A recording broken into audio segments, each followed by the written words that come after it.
Come with us as we sail from Cabo San Lucas to the Revillagigedo archipelago, otherwise known as the Socorro Islands. Expect to be at sea for almost 10 days visiting this remote island group. Expect a variety of dive sites around these volcanic pinnacles. Expect to experience currents and wear warm exposure wear.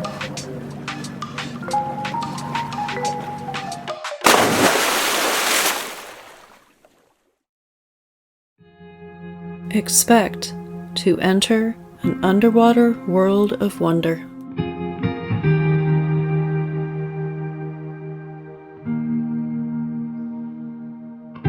Expect to find sharks.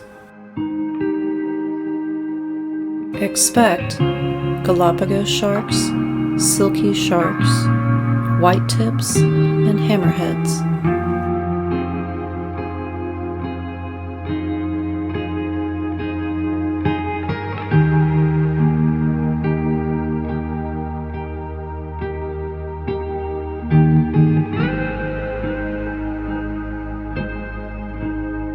Expect these majestic animals to gracefully circle and glide over the rocks and around you.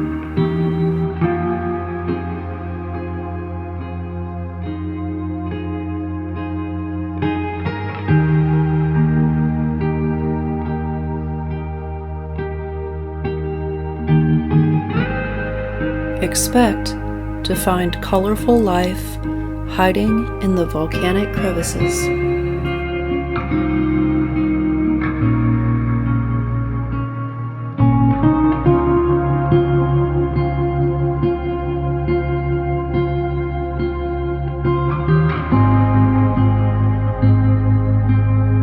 Expect to meet giant Pacific manta rays.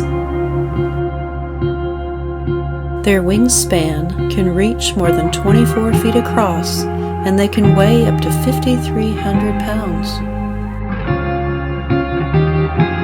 The mantas may swim by to look you in the eye or even play in your bubbles. Expect curious dolphins to approach and invite you to become their dance partner.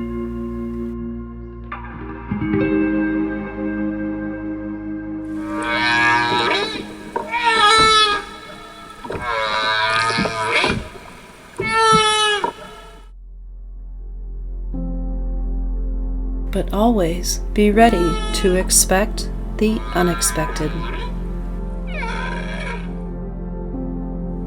Pregnant humpback whales journey from Alaska to Socorro in the winter to give birth to their calves. This mother and calf were found under the protective eye of their escort.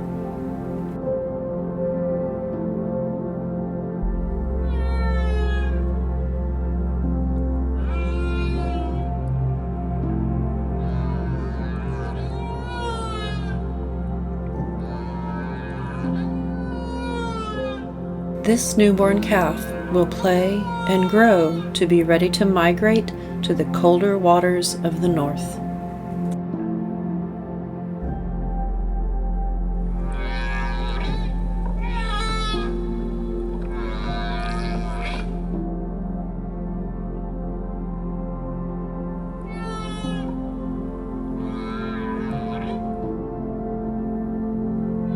The best things in life happen unexpectedly. The best stories begin with, and all of a sudden. The best adventures were never planned as they turned out to be.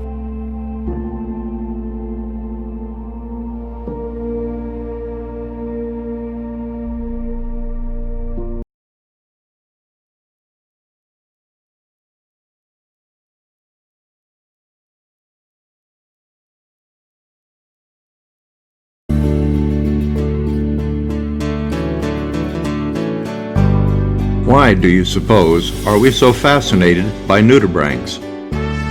After all, they are just snails without shells.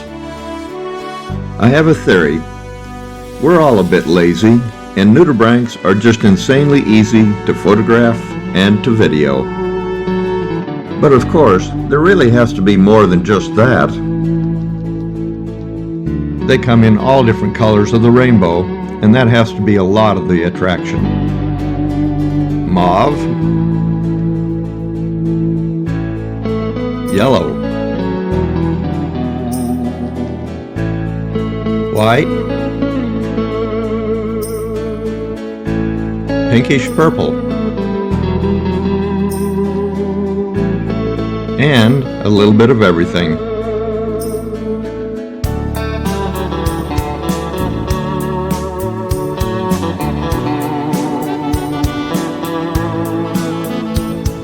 The name nudibranch is a mashup of the Latin word nudus, or naked, and the Greek word brachia, or gills. So, naked gills.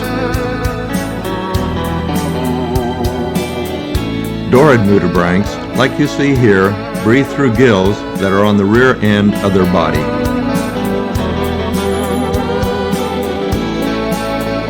Aeolid nudibranchs breathe through finger-like appendages on their backs. Nudibranchs have several sensory organs. Their eyes are tiny and only capable of making out dark and light.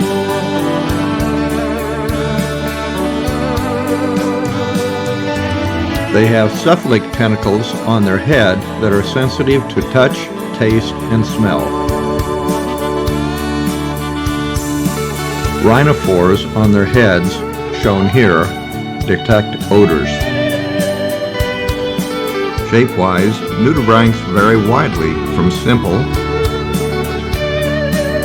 to complex, just plain trashy,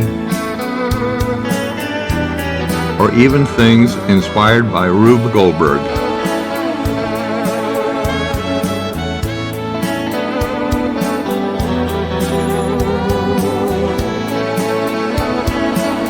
They are sexually hermaphroditic, having both male and female sex organs. Courtship starts with a slow dance ending with the two side by side facing opposite directions. Fertilization of both occurs simultaneously. Afterward, they both lay a large ornate ribbon of eggs.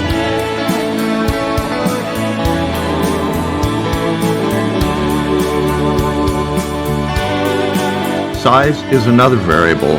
They can range from rice grain tiny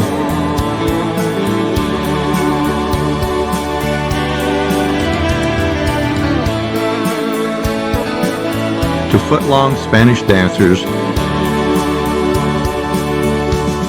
One thing that distinguishes nudibranchs is that they are carnivores, eating tunicates, hydroids, and other animal species. There are many sea slugs that resemble nudibranchs, like these head shield slugs, but aren't. Some possess rudimentary shells and are herbivores. This little guy on the move is a side-gilled sea slug. This football-sized pluribranch is another side-gilled sea slug.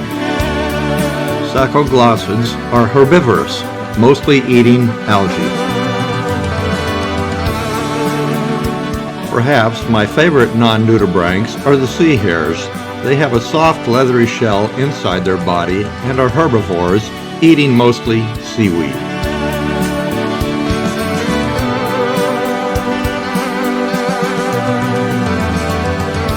Flatworms bear a passing resemblance to nudibranchs, but they aren't even close from a taxonomy standpoint.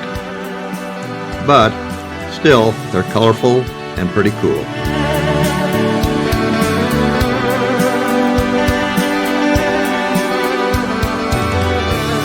We'll end with this beautiful pair.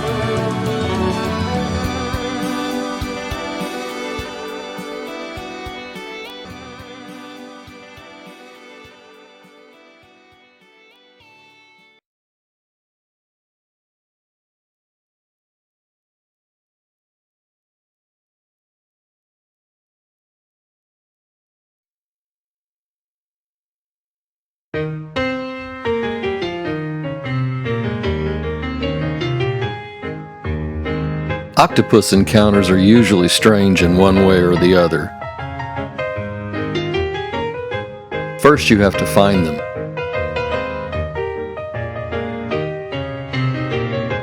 It's easy to swim right by and not notice them like I did with this algae octopus.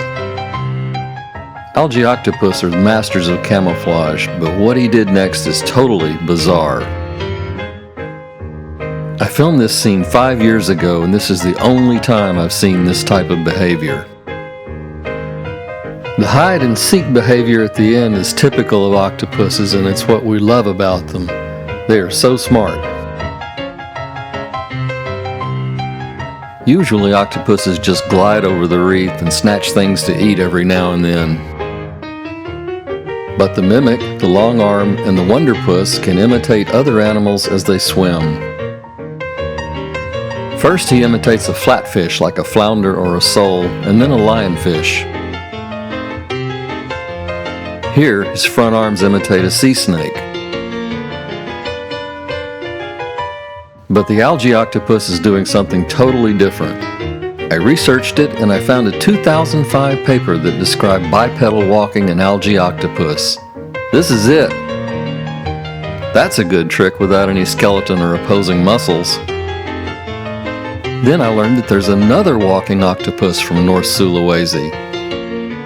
The coconut octopus likes to hide in shells, but just about any hiding place will do. A cigarette box or even clothing of small shells and trash are just fine.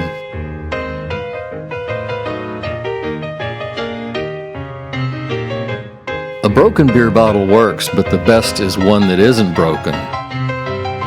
Just the thought of squeezing into that bottle gives me the creeps, but I don't think I've ever seen a happier octopus. The goby doesn't seem too happy about it, but I guess he gets protection. Actually, it seems like they bonded, but maybe I'm just projecting. Researchers say the coconut octopus may be the smartest of the cephalopods. They're known to use tools, and here's an example using a piece of wood for defense.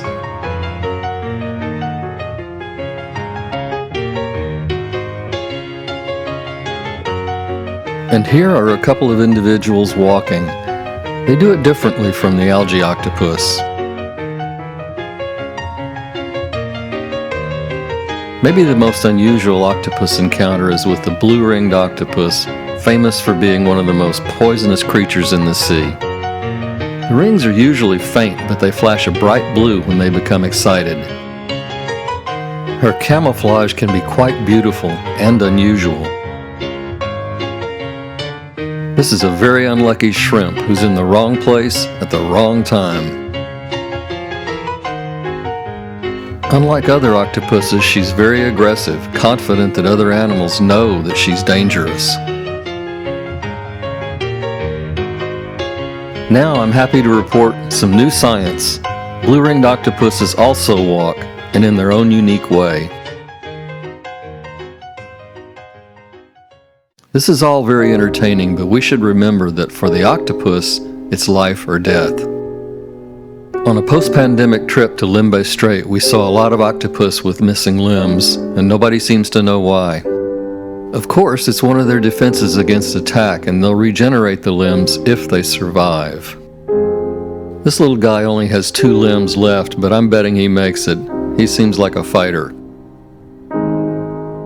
And finally, another new one for me, a mother wonderpuss with eggs.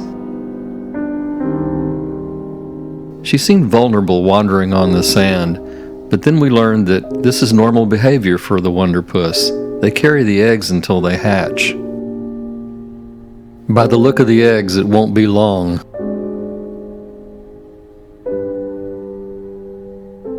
And what a good mother. A small clutch of eggs has come loose, and she's picked it up with her rear arm and is tucking it back under her body with the rest of the eggs. The only thing I can say in closing is I think we still have a lot to learn about octopuses.